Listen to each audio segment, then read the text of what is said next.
ओम नमो भगवते वासुदेवाय। ओम अज्ञानतिमिरान्धस्य ज्ञानाञ्जनशलाकया चक्षुरुन्मिलितं येन तस्मै श्रीगुरवे नमः।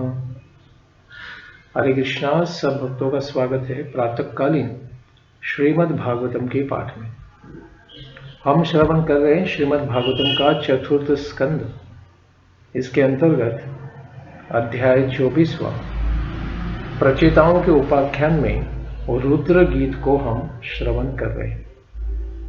भगवान शिव जी प्रचेताओं को भगवान की किस प्रकार से प्रार्थना करनी है वो बता रहे हैं। पुराण पुरुषाय, भगवान पुराण पुरुष है इसलिए उनको नमस्कार किया। सांख्य योग के ईश्वरे इसलिए उनको नमस्कार किया। और वे स्वयं कृष्ण हैं इसलिए कृष्णाय, भगवान श्री कृष्ण को नमस्कार किया। और आशीषाम कारणात्मने, सभी कामनाओं की पूर्ति के कारण होने के कारण उनको नमस्कार किया। मन की भी मूर्ति है या मंत्र की भी मूर्ति है इसलिए मनवे कारणात्मने, मंत्र मूर्ति को भी नमस्कार किया। और धर्माय च नमः, और भगवान ही क्या है, धर्म मूर्ति है इसलिए उन्हें नमस्कार किया। इसके आगे शक्ति त्रय समेताय मीडुषे अंकृतात्मने चेत आकोटि रूपाय नमो वाचो विभूतये। शक्ति त्रय समेताय, तो 3 प्रकार की शक्तियां हैं, कर्ता, करण और कर्म। करण यानी जिस उपकरण के द्वारा कार्य होता है उसे करण कहते हैं। कर्ता यानी करने वाला, और कर्म यानी किया जाने वाला। इन तीनों शक्तियों से संपन्न भगवान है, क्योंकि वे कर्ता की शक्ति भी उनके पास और सब कुछ कार्य करने की भी शक्ति उनकी शक्तियों के द्वारा ही करवाते हैं। तो यह करण और कर्म यानी जो दिव्य कर्म या लीला करते हैं, इस प्रकार से तीनों शक्तियों से वे संपन्न हैं, इसीलिए उनको नमस्कार करते हैं। अहंकृतात्मने, अहंकार के अधिष्ठात्री देवता रुद्र भगवान है, ये हमने पहले देखा है। लेकिन इन रुद्र के भी कारण, आदि कारण भगवान ही है। गोविंदम आदि पुरुषम तमहम भजामि, ऐसे रुद्र भगवान की भी कारण आपको नमस्कार है। मीडुषे चेत आकुति रूपाय वाचो विभूतये नमः, उसी के साथ क्रिया स्वरूप आपको नमस्कार है। और उसी के साथ परा, पश्यन्ति, मध्यमा और वैखरी, इन चारों प्रकार की जो वाणियां हैं, इन वाणी रूपी ऐश्वर्य से संपन्न आप ही हैं, इसलिए आपको नमस्कार है। तो 4 प्रकार के स्तर होते हैं वाणी के। वैखारी यानी जो हम आवाज सुन सकते हैं, मध्यमा यानी जो हमारे हृदय के अंदर प्रकट हो चुका है लेकिन बाहर सुनाई नहीं देता है, पश्यन्ति यानी मन में, और परा यानी उसके भी परे जो सुनाई नहीं देता है। तो इस प्रकार के चारों वाणियों के ऊपर है भगवान। तो ऐसे वाणियों से जो संपन्न है उन भगवान को नमस्कार करते हैं। दर्शनानो दिदृक्षुणाम, दर्शनम नो दिदृक्षूणाम देहि भागवतार्चितम रूपम प्रियतमं स्वानाम सर्वेन्द्रिय गुणांजनम। हे प्रभु, हे स्वामी, भागवतार्पितम, आप क्या करते हैं, आप स्वयं अपना दिव्य रूप जो है उसका दर्शन हमें कराते हैं। भागवतार्पितम स्वानाम, स्वयं का ही दर्शन हमें अर्पित करते हैं। हमें दर्शन लेने के लिए आप क्या करते हैं, आप उस प्रकार का हमें अवसर प्रदान करते हैं। कैसा है आपका रूप? प्रियतमम सर्वेन्द्रिय गुणांजनम, जिस रूप का पूजन आपके सब भगवत भक्त किया करते हैं और उनके लिए अत्यंत प्रियतमम यानी सर्वाधिक प्रिय है। सर्वेंद्रिय गुणांजनम, उसी के साथ जो अपने जनों को अत्यंत प्रिय है। साथ ही आपका जो रूप इंद्रियों को तृप्त कराने वाला है। रूपम दिदृक्षूणाम नह दर्शनम देहि। इस प्रकार से सबको दर्शन जो होता है भगवान का, उनकी आंखें तृप्त हो जाती है। भगवान इतने सुंदर हैं, तो हम लोग आपके उसी दिव्य रूप के दर्शन करना चाहते हैं। नह यानी हम सब, दर्शनम देहि, हम सबको आप क्या करें, दर्शन दीजिए। श्री भगवान को नमस्कार करने के पश्चात अभी शिव जी उनके दर्शन की अभिलाषा इस श्लोकों में या प्रार्थना में सामने रखते हैं। आप अपने उस रूप का दर्शन दीजिए जो भगवत भक्तों के द्वारा समादृत है, क्योंकि भगवान का तो विराट रूप भी होता है, लेकिन वो भक्तों के द्वारा दर्शन की इच्छा नहीं की जाती है। परमात्मा रूप का भी भगवान के भक्त दर्शन नहीं करना चाहते, केवल उनके श्याम सुंदर रूप का ही, श्री कृष्ण का ही दर्शन करना चाहते हैं। इसी का विवरण इस श्लोक में रूपम पद से लेकर आगे 52वें श्लोक तक करेंगे। अपने भक्तों का जो प्रियतम रूप है उसे आप दिखाइए, इस श्लोक के द्वारा बताते हैं। सभी इंद्रियों के विषयभूत जो गुण हैं, उन सबों के अभिव्यक्त करने वाले रूप को आप दिखाइए। इंद्रियों के अनेक विषय होते हैं, जैसे आंखों के लिए देखना, कान के लिए सुनना, जिह्वा के लिए स्वाद लेना या फिर बोलना। तो हर विषय का, हर इंद्रिय का अपना विषय है, उसका गुण है, लेकिन उन सब गुणों को आनंद देने की शक्ति आप में दिव्य रूप में है। इसीलिए ऐसे रूप के द्वारा ही आपके सब भक्त आनंदित होंगे। अर्थात सभी इंद्रियों के विषय को विषय बनाने वाले रूप को आप दिखाइए। सर्वेंद्रियाणि स्वगुणैहि अनक्ति रंजयति इति वा। अर्थात सभी इंद्रियों को तृप्त कराने वाला, यही सर्वेंद्रिय गुणांजनम का विग्रह है कि सारे इंद्रियों के सब गुणों को संपूर्ण रूपेण आनंदित कराने वाले। कैसा है वो रूप? स्निग्ध प्रावुर घनश्यामम सर्व सौंदर्य संग्रहम चार्वायत चतुर्बाहुम सुजात रुचिराननम।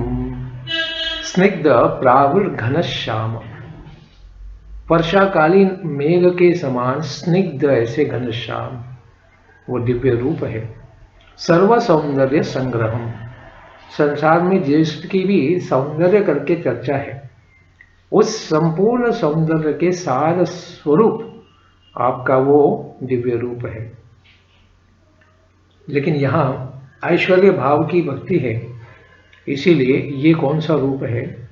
चार्वाया, अत्यंत सुंदर वो रूप। चतुर्बाहु, चार भुजाओं वाला है, शंख चक्र गदा पद्म वाला। सुजात रुचिराननम, तथा मनोहर मुखारविंद से युक्त रूप है वो। उसी का दर्शन यहाँ पर शिव जी अपेक्षा करते हैं, क्योंकि वे भी चतुर्भुज और चतुर्व्यूह से युक्त ऐसे भगवान का दर्शन हमेशा करते रहते हैं। जैसे कि पहले उल्लेख हुआ है, संकर्षण, अनिरुद्ध, प्रद्युम्न और वासुदेव, चारों का उल्लेख शिव जी ने अपनी प्रार्थनाओं में किया था। इसीलिए चतुर्भुज रूपधारी इन भगवान का दर्शन करने की अपेक्षा करते हैं। उनकी और सुंदरता के बारे में कहते हैं, पद्मकोश पलाशाक्षम सुंदर भ्रू सुनासिकम सुद्विजम सुकपोलास्यम समाकर्ण विभूषणम। पद्मकोश पलाशाक्षम, कमल दल के समान ही जिनके सुंदर नेत्र हैं, सुंदर भ्रू, सुंदर भौहें हैं, सुनासिकम, सुंदर नासिका है, सुद्विजम, द्विज यानी जो 2 बार जन्म लेते हैं। तो पक्षी भी तो 2 बार जन्म लेते हैं, पहले अंडे के द्वारा और डायरेक्ट फिर अंडे से बाहर आते हैं, तो 2 बार जन्म लेते हैं। लेकिन यहाँ पर उनकी बात नहीं हो रही है, यहाँ पर सुद्विज यानी 2 बार जन्म लेने वाले दांतों की बात हो रही है। क्योंकि जब बच्चे छोटे होते हैं तो पहले दूध के दांत गिर जाते हैं, फिर और एक बार दांत आते हैं, तो 2 बार जन्म लेने वाले सुद्विजम। तो भगवान के दांत अत्यंत सुंदर है, उनकी पंक्ति बड़ी जैसे जैस्मिन बर्ड्स होते हैं मराठी में मोगरा, तो उसी प्रकार से अत्यंत सुंदर भगवान के दांत है। सु कपोलास्यम, और भगवान का कपोल यानी गाल और माथा भी, यह मुखमंडल अत्यंत सुंदर है। समकर्ण, भगवान के दोनों कान एक समान सुंदर हैं, सिमेट्रिकल है, एक रूप है। और विभूषणम, और कान अत्यंत सुंदर इसलिए भी लगते हैं क्योंकि बहुत सुंदरता से आभूषण उनके कानों में, मकर कुंडल इस प्रकार से उनके कान में विराजमान है। ऐसे भगवान किस प्रकार से अपने भक्तों को दर्शन देते हैं? प्रीति प्रहसितापांग मलकैरूप शोभितम लसत् पंकज किंजल्क दुकुलम मृष्टकुंडलम स्फुरत् किरीट वलय हारनूपुर मेखलम शंख चक्र गदा पद्म माला मन्युत्तमर्धितम मर्धिमत्।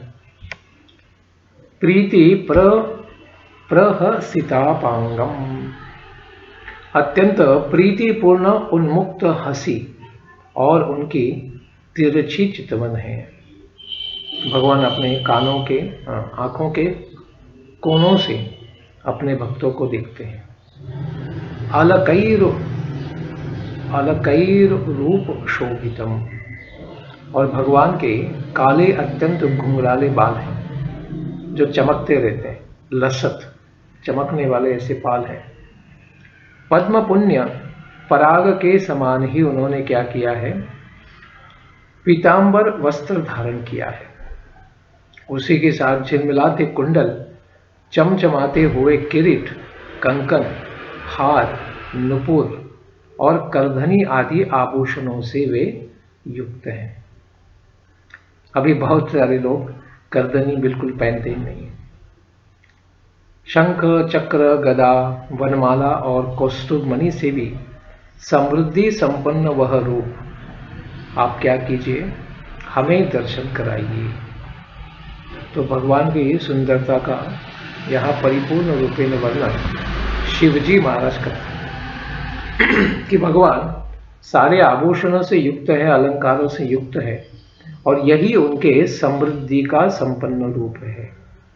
यह सब होना ही समृद्धि है, ऐश्वर्य है। और भगवान के कंधे कैसे हैं? सिंह स्कंध त्विषो बिभ्रत सौभग ग्रीव कौस्तुभम श्रियान पायिन्या क्षिप्त नीकशाश्मो रसोल्लसत्। सिंह स्कंद त्विष बिभ्रत, सिंह के समान ही उनके कंधे क्या है? अत्यंत फैले हुए हैं, आयात हैं। इस प्रकार से बिभ्रत, अत्यंत चमकने वाली कांति के समान उनकी सुशोभित गर्दन भी है। सौभग ग्रीव, ग्रीव यानी ग्रीवा, गर्दन अत्यंत चमकने वाली है। किसके साथ? कौस्तुभम, क्योंकि उनके कंठ में कंठी कौस्तुभ मणि विराजित, कौस्तुभ मणि से युक्त है। और वे श्याम वर्ण के वक्षस्थल में श्रियान पायिन्या, माता लक्ष्मी श्रीवत्स चिन्ह के रूप में सदा विराजमान रहती है। इस प्रकार से लक्ष्मी जी की भी शोभा से कसौटी की शोभा को भी तिरस्कृत करने वाले रूप का दर्शन है। लक्ष्मी माता भी छाती पर है, फिर भी लोग उन लक्ष्मी की ओर न देखकर भगवान के मुख की ओर ही देखते हैं। यानी भगवान लक्ष्मी माता से भी अधिक सुंदर हैं। इसीलिए ऐसे दिव्य रूप को हमें आप दर्शन कराइए। तो सब भक्त क्यों दर्शन करना चाहते हैं? तो इसीलिए क्योंकि भगवान संसार में उनके समान कोई सुंदर है ही नहीं। पूररेचक सविघ्न वली वल्गुदलोदरम प्रति संक्रामयत् विश्वम नाभ्यावर्त गभीरया। पूर रेचक संविघ्न वली वल्गु दलोदरम, भगवान के पेट पर 3 अत्यंत सुंदर रेखाएं हैं नाभि के पास, जिनको कहते हैं त्रिवली। तो वे त्रिवली से शोभो अत्यंत सुशोभित पीपल के पत्ते के समान अत्यंत सुंदर श्वास प्रश्वास के कारण जब भगवान श्वास लेते हैं तो श्वास और उच्च श्वास के साथ ये 3 रेखाएं अत्यंत मनोहर क्या है, हिलती हैं। तो यह देखने में अत्यंत सुंदर है। इस प्रकार से भगवान का उदर है। आवर्त गभीरया, ऐसे प्रतीत होने वाले चकोह के समान अत्यंत गहरी नाभि में मानो संपूर्ण विश्व ही प्रविष्ट हो रहा हो। नाभ्याम विश्वम संक्राम यदीव, क्योंकि भगवान के नाभि कमल से ही संपूर्ण विश्व प्रकट है। तो जब ये रेखाएं हिलती हैं उनके नाभि के पास, तो मानो ऐसा लगता है कि सारा विश्व पुनः इस नाभि के अंदर प्रवेश कर रहा हो। ऐसे दिव्य दर्शन वाले भगवान हमें हमारे दृष्टिपथ में आइए। यही भाव शंकराचार्य भी प्रकट करते हैं अपने जगन्नाथ अष्टकम में। जगन्नाथ स्वामी नयन पथगामी भवतु, कि हे जगन्नाथ स्वामी, सारे जगत के नाथ, आप हमारे दृष्टिपथ में कृपा करके प्रकट हो जाइए। तो ऐसे भगवान का रूप, उसके करधनी का पुनः एक बार वर्णन शिव जी करते हैं। श्याम श्रोण्य धीरोचिष्णु दुकूल स्वर्ण मेखलम समचार्वंघ्री जंघूरु निम्न जानो सुदर्शनम। श्याम श्रोण्य धीरोचिष्णु, श्याम वर्ण के कटी भाग में चमकदार पीतांबर है और स्वर्ण की दुकूल स्वर्ण मेखलम, सोने की बनी हुई उनकी करदनी है। सिर्फ काला धागा नहीं है या लाल धागा नहीं है, तो सोने से बनी हुई अत्यंत सुंदर ऐसी करधनी से उनकी कमर सुशोभित है। सम चार्वंगी निम्न जानु सुदर्शनम, एक समान सुंदर उनके चरण कमल है। पिंडली जांघाएं और घुटनों के कारण वे देखने में अत्यंत मनोहर सुंदर रूप है। ऐसे रूप को कृपा करके आप हमें दर्शन कराइए। तो भगवान का घुटनों के बारे में क्या कहा है? सुदर्शनम, अत्यंत सुंदर दर्शन है। पदाशरत पद्म पलाश रोचिषा नखद्युदीभिर्नोन्तरंघ विधुन्वता प्रदर्शय स्वीयमपास्त साध्वसम पदम गुरो मार्ग गुरुस्तमोजुषाम। शरद पद्म पलाश रोचिषा नखद्युभिः, शरतकालीन कमल दल की कांति से ही संपन्न तथा नखों की कांति से हम क्या करेंगे? तमोजुषाम, अज्ञानी जीव जो अज्ञान में पड़े, अंधकार में पड़े इस भौतिक संसार में, ऐसे जीवों को अज्ञान अंधकार को दूर कराने वाले आपके चरण कमल हैं। पद्म पलाश, चरण कमल भी कैसे हैं? कमलों की भांति अत्यंत सुंदर और सुशोभित हैं। इसलिए कहते हैं न अंतरघम विदुन्वता पदा। ऐसे दिव्य चरणों से आप क्या करें? हमें दर्शन दिलाइए। स्वीयम अपास्त साध्व संपदम दर्शय यतः हे गुरु त्वमेव ईश मार्ग गुरु। क्यों आप दर्शन देना चाहिए? क्योंकि आपके भक्तों के लिए आप ही अंधकार, अज्ञान का अंधकार दूर करने वाले हैं और उनको आध्यात्मिक पथ पर यानी आपके ही दिव्य वैकुंठ धाम का रास्ता मार्ग दिखाने वाले आप चराचर मार्गदर्शक गुरु हैं।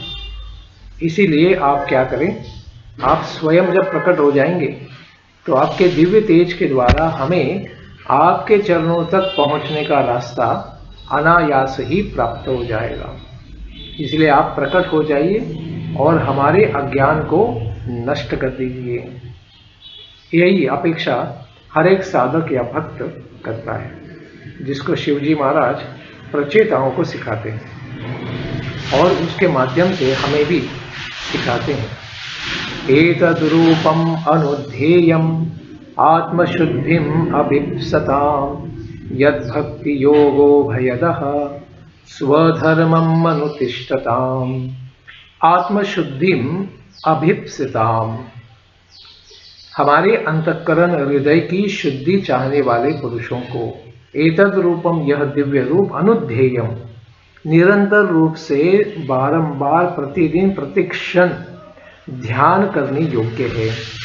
यद भक्ति योग, इस प्रकार से आपके भक्ति योग का पालन करने से स्वधर्मम अनुतिष्ठताम अभयदः, ऐसे हम अपने स्वयं का ही कल्याण करने वाला स्वधर्म करने से हमें अभय की प्राप्ति हो जाएगी।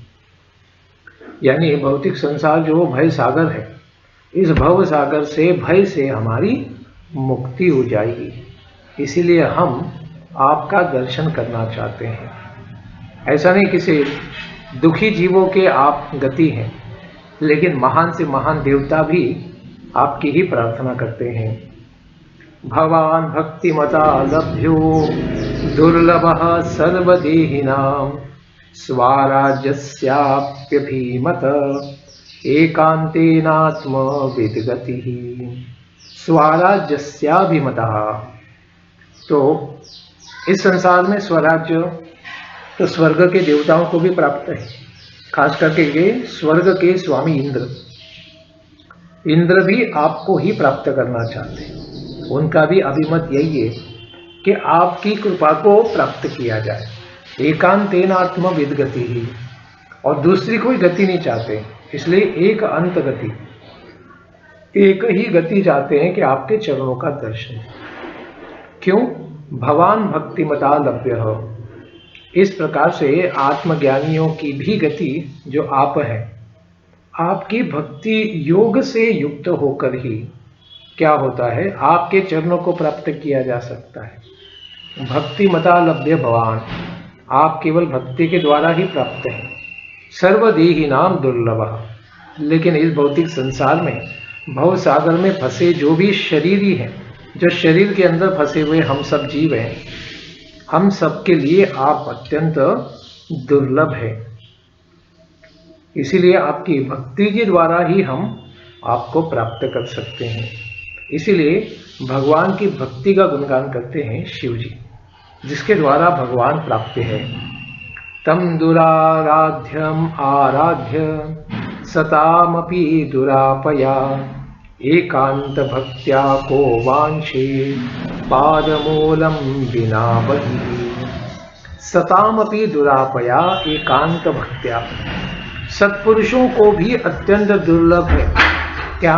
आपकी एकांतिकी भक्ति, अनन्या भक्ति, शुद्ध भक्ति, प्रेमा भक्ति, इसको प्राप्त करना अत्यंत कठिन है भक्तों को भी, सत्पुरुषों को भी। दुराराध्यम तम आराध्य पादमूलम विना बहि ही को वांछे। तो ऐसे आप जो भगवान परमात्मा है, आप परमात्मा की आराधना करके कौन ऐसा व्यक्ति होगा जो आपके चरणों को छोड़कर किसी और के पीछे लगेगा या फिर किसी और वस्तु की कामना करने का प्रयास करेगा? नहीं करेगा, क्योंकि सारे संसार के दुखों से और अंधकार से, अज्ञान से मिटाने वाले आपके चरण कमल हैं। तो भी स्वर्ग आदि सुख लेके क्या करेंगे? क्योंकि वो लेने के बाद भी एक दिन वापस भौतिक संसार में गिरना पड़ेगा। तो इससे अच्छा है कि आपके चरणों को ही प्राप्त करें, जो स्वर्गादि सुख दुखादि से भी परे हैं। और स्वर्ग से भी गिरने का सुख यानी दुख कौन लेना चाहेगा? लेकिन आपके चरणों को जब प्राप्त करेंगे तो पुनः इस भौतिक संसार में नहीं आना पड़ेगा। इसीलिए हम क्या करेंगे, आपकी भक्ति करके केवल आपके चरणों को ही प्राप्त करेंगे। इस प्रकार से संसार जो है हमेशा भयभीत है। किसके द्वारा भयभीत है? यत्र निर्विष्ट मरणम कृतांतो नाभिमन्यते विश्वं विध्वंसयन् वीर्य शौर्य विस्फुरजित भ्रुवा। शौर्य वीर्य विस्फुरजित भ्रुवा। क्या किया जाता है इस संसार में? विश्वम विध्वंसयन् कृतांतः, इस सारे विश्व को, सारे संसार को विध्वंस, नाश करने की जिसकी ताकत है, ऐसा काल शक्ति जो है वो काल शक्ति आपकी ही शक्ति है। इस काल शक्ति के शौर्य के द्वारा क्या किया जाता है, किसी भी संसार का कोई भी जीव हो, कितना भी उद्यम्य हो, कितना भी उत्साह और पराक्रम हो, लेकिन जब काल की क्या कर जाती भ्रुवा यानी भुएं उसके ऊपर फड़फड़ाती हैं, तो उसके द्वारा तो सारा विश्व ही नष्ट कर दिया जाता है। तो फिर किसी सामान्य या तुच्छ जीव का कितना भी उत्साह या पराक्रम हो, वो काल शक्ति के सामने कभी नहीं टिक सकता है। यत्र करणम निर्विष्टम नाभिमन्यते, वह भी, वो काल शक्ति भी आपके चरणों के शरण में प्रविष्ट प्राणी पर अपना प्रभाव नहीं दिखा सकती।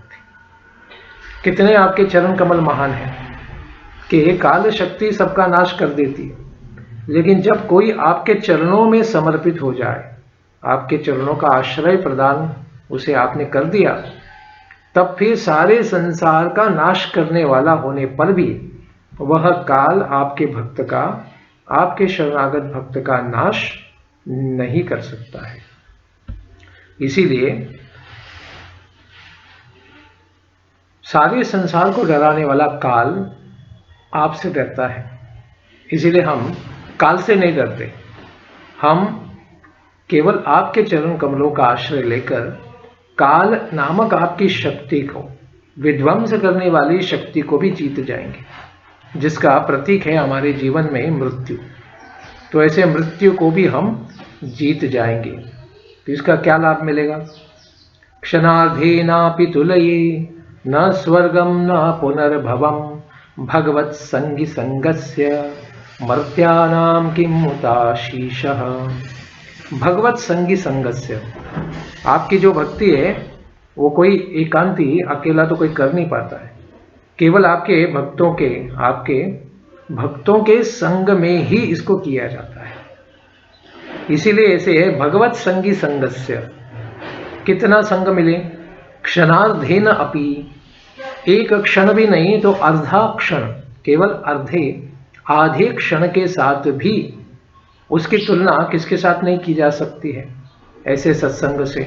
कहते हैं अपि न स्वर्गम तुलये, स्वर्ग में जाकर हजारों साल वहां पर व्यतीत करना, या फिर न अपुनर्भवम तुलये, या फिर मोक्ष प्राप्त करके किसी निर्गुण निर्विकारवादी ऐसे ब्रह्मवादी के जैसे ब्रह्म तक पहुंच जाना, मोक्ष को प्राप्त कर लेना, उसके साथ भी इसकी तुलना नहीं हो सकती। कितने समय की?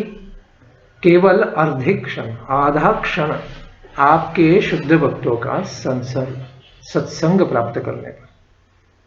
इसीलिए वो कहते हैं शिवजी महाराज, किम उत मर्त्यानाम आशीषः, तो फिर संसार में मनुष्यों को जो अनेक प्रकार के तुच्छ भोग, तुच्छ योनियां प्राप्त हैं, उन भोग के रूप में प्राप्त होने वाले राज्य आदि संपत्ति, घोड़ा, जो भी नियंत्रण है संसार में, इन सब की कौन सी बात की जा सकती है? तो आपके भक्ति के सामने ये सब हमारे लिए अत्यंत तुच्छ है, नगण्य है, इसकी हम गणना भी नहीं कर सकते। इसकी तो क्या स्वर्ग की और मोक्ष की भी नहीं कर रहे। यहाँ स्पष्ट रूप से शिवजी महाराज ये सिद्धांत हमारे सामने रखते हैं कि मुक्ति से भी श्रेष्ठ है भक्ति, क्योंकि वो मुक्ति की भी अपेक्षा नहीं करते, स्वर्ग आदि सुखों की भी, ब्रह्म पद की भी अपेक्षा नहीं करते, शिव पद की भी अपेक्षा नहीं करते, क्योंकि शिव पद से भी ऊपर है मोक्ष, लेकिन उसकी भी अपेक्षा नहीं करते। तो यहाँ पर चराचर गुरु शिव जी हमें बताते हैं कि भक्ति ही सर्वोत्तम सिद्धि है। अगर भक्ति प्राप्त हो गई तो कोई और सिद्धि की आवश्यकता नहीं रहती, क्योंकि सारी सिद्धियां प्राप्त करने से भगवान को प्रसन्न नहीं कर सकते। लेकिन भगवान को प्रसन्न करने से मोक्ष वगैरह तो ऐसे ही तुच्छ फल के रूप में प्राप्त हो जाते, क्योंकि ये सब मोक्ष वगैरह तो पिशाची माना गया है, और ये सब भक्ति देवी की सेवा में हमेशा रत होती है। इसीलिए व्यक्ति ने ये सब चीजें छोड़कर, जो भगवान को छोड़कर जो ज्ञान है, योग है, साधना है, कर्म है, सबका त्याग करके केवल भगवान की भक्ति करनी चाहिए। कैसी? क्योंकि भगवान के चरणों तक लेके जाती। तो ऐसे चरणों का क्या लाभ है, शिव जी महाराज आगे बताते। अथानंघ्रेस्तव कीर्ति तीर्थयोरंत बहिर स्नान विदूत पापमनाम भूतेष्वनुक्रोश सुसत्वशीलिनाम स्यात् संगमोनुग्रहेश नस्त्व। अथ अनंघ्रे तव कीर्ति तीर्थयो। हे प्रभु, आप इतने महान हैं, आपके चरण कमल इतने महान हैं कि संपूर्ण पाप राशि को वे क्षण भर में ही हर लेते हैं। कितनी बड़ी कीर्ति है कि आपके चरण कमल ऐसे तीर्थ हैं, ऐसे तीर्थ स्थल हैं कि केवल उनके संसर्ग मार्ग से, सिर्फ स्पर्श मार्ग से सारे जीवों के पापों का नाश हो जाता है।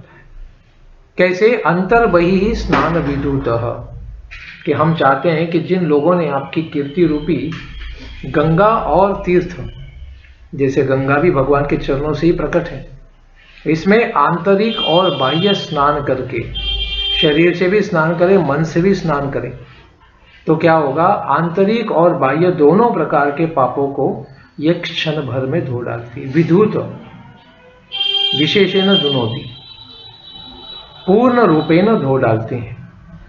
पाप मनाम, क्योंकि हृदय में जीव के क्या भरा है? पाप भरा हुआ है।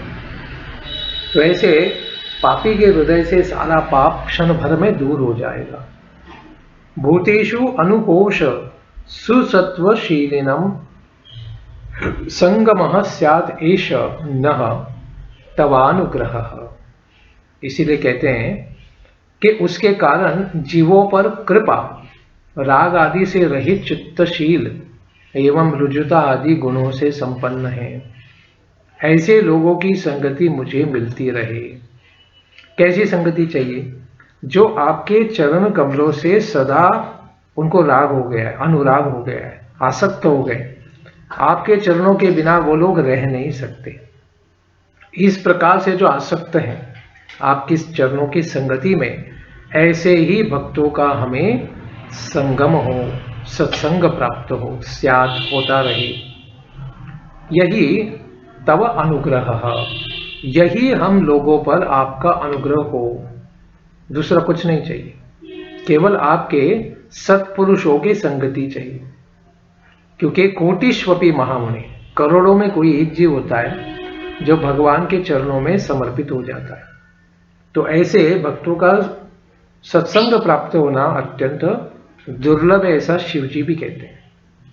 न यस्य चित्तम बहिरर्थ विभ्रमं तमो गुहायां च विशुद्धमाविशत् यद भक्ति योगानुगृहीत मंजसा मुनिर्विचष्टे ननु तत्र ते गतिम्। यस्य चित्तम भक्ति योगानुगृहीतम विशुद्धम बहिरर्थ विभ्रमम्। तो जो व्यक्ति, जिसका चित्त भक्ति योग के द्वारा अनुगृहित होने के कारण क्या हो गया है? विशुद्धम, परिपूर्ण रूपेण शुद्ध हो गया है। और न तो वह बाह्य विषयों से भटकता है। बहिरर्थ विभ्रमम, भ्रम यानी भ्रमित हो जाना, विभ्रम यानी विशेषण भ्रमित हो जाना। तो बहिरर्थ यानी बाहरी अर्थ, विषयों के जो अर्थ हैं, विषयों के जो इंद्रियों के जो विषय हैं, वो उनको ही बहिरर्थ कहते हैं। तो ऐसे विषयों से या इंद्रियों के विषयों से वो कभी भटकता नहीं है। तमो गुहायाम च न आविशत, और इस भौतिक संसार की जो प्रकृति है, इस प्रकृति रूपी गुफा में वो क्या होता है, लीन होता है। कभी लीन नहीं होता है, न आविशत, प्रवेश नहीं करता है। उसे पता है संसार तो तमोगुण का भरा है, तो सारी गुफा में क्या है, अंधकार है, तमोगुण का, अज्ञान का। उस अज्ञान रूपी गुफा में वो प्रवेश नहीं करता है। क्यों? क्योंकि भक्ति योग में लग चुका है और भगवान के चरण कमल दिव्य प्रकाश के द्वारा ऐसे तमोगुण से उसे हमेशा बचाते हैं। समुनि ही, ऐसा महान तपस्वी या साधक क्या करता है, ननु तत्र ते गतिम विचष्टे, अनायास ही आपके इस दिव्य स्वरूप का दर्शन कर लेता है। ते गतिम विचष्टे, कौन सी गति देख लेता है, तो वो पहले ही कहा है चरण कमल। आपके दिव्य चरण कमलों को अनायास ही वो प्राप्त कर लेता है। क्यों? क्योंकि वो सदा सर्वदा आपके चरणों के भजन में ही लगा है। तो उसी भाव को प्राप्त करेगा और किसी चीज को वो प्राप्त करेगा नहीं, क्योंकि जो भजन करेगा वही तो पाएगा। तो भगवान के चरण कमलों का भजन करने वाला यह साधक केवल भगवान के दिव्य चरण कमलों का ही दर्शन प्राप्त करेगा। कैसे है यह चरण कमल जो सारे संसार को क्या करते हैं, प्रकाशित करते हैं। यत्रेदं व्यज्यते विश्वं विश्वस्मिन्नवभावति यत् तत्त्वं ब्रह्म परम ज्योतिर् आकाशमिव विस्तृतम्। यत्र इदं विश्वं व्यज्यते यच्च विश्वस्मिन् अवभाति, जिसमें यह संपूर्ण जगत विश्व प्रकाशित हो रहा है। अवभाति, भाति यानी प्रकाशित होना। तथा उसी के साथ तत् आकाशमेव विस्तृतम, और जो यह संपूर्ण विश्व क्या है, भासमान हो रहा है। विस्तृतम, इसका विस्तार है, प्रकट है। परम ज्योति तत्वम ब्रह्म, वह आकाश के समान व्यापक, सर्वत्र दिखने वाला, सब जगह भर भर कर दिख सकता है, ऐसा परम प्रकाशमय ब्रह्म तत्व तो आप ही हैं। परम ज्योति जो ब्रह्म है वो क्या है, सर्वत्र है। लेकिन ये ब्रह्म भी क्या है, ब्रह्मणो ही प्रतिष्ठा हम। इस ब्रह्म की प्रतिष्ठा भी, मूल भी आप ही हैं, जिसके द्वारा संपूर्ण जगत आपने प्रकाशित करके रखा है। तो सारे सत्पुरुषों को, ज्ञान मार्गियों को भी जिस ब्रह्म की अपेक्षा होती है, वो ब्रह्म भी क्या है, उसके आधार भी आप ही हैं। इसलिए हे प्रभु, आप हमें अपना दिव्य दर्शन कराइए। इस प्रकार से शिवजी महाराज प्रार्थना करते हैं, क्योंकि इस दर्शन के द्वारा ही सारा तमोगुण का नाश होगा और सारे अज्ञान के नाश के पश्चात भगवान के दर्शन के द्वारा संपूर्ण आनंद हमें प्राप्त हो जाएगा। तो ऐसे ही आनंद की अपेक्षा यहाँ पर शिवजी महाराज करते हैं। इसके पश्चात वे आगे और क्या प्रार्थना करते हैं, इसका हम श्रवण करेंगे कल के प्रातःकालीन सत्र में। धन्यवाद। हरे कृष्ण। ग्रंथराज श्रीमद् भागवतम की जय, प्रचेताओं के उपाख्यान की जय, रुद्र गीत की जय। निताय गौर प्रेमानंदे। हरि हरि बोल।